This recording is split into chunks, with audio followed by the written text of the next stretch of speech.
Hi friends అందరికీ మీకు చెప్పాను కదా నేను లవ్ స్టోరీ సిరీస్ పెడతాను అని. కాకపోతే ప్రజెంట్ అయితే మాకు కొంచెం పని ఉంది. అంటే ఏం లేదండి, నెక్స్ట్ మంత్ 8th మా బాబు బర్త్డే ఉంది. సో ఎలా ప్లాన్ చేయాలి అనేది మాకు కొంచెం డౌట్గా ఉంది. సో అలా అనేసి మేము అదే ఆలోచిస్తున్నాం అన్నమాట.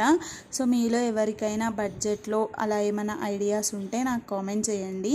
లైక్ ఎలా అంటే for example Mickey mouse theme లేదా డోరేమోన్ థీమ్, అలా బాయ్స్కి ఏది సెట్ అవుతుందో అలా ఒక థీమ్ లాగా అనుకొని డ్రెస్సెస్ అవన్నీ చూడాలి అని నేను అనుకుంటున్నాను. సో ఇంకా ఇలా మీకేమైనా తెలిస్తే నాకు కామెంట్ చేయండి, నేను అలా కూడా ట్రై చేస్తానన్నమాట. సో ఇంకా 1 month అవుతుంది. కాకపోతే ఏమైనా కావాలి అంటే పర్చేస్ చేయాలి కదా. సో అలా అనేసి మేము ఇప్పటి నుంచే అనుకుంటున్నాము. అందుకనేసి మీ నుండి కూడా ఒక చిన్న సజెషన్ వస్తుందేమో అన్నట్టు నేనైతే మిమ్మల్ని ఇలా అడుగుతున్నాను అనమాట. ఇంకా ఛానల్ని సబ్స్క్రైబ్ చేసుకోకపోతే ప్లీజ్ సబ్స్క్రైబ్ చేసుకోండి, లైక్ చేయండి.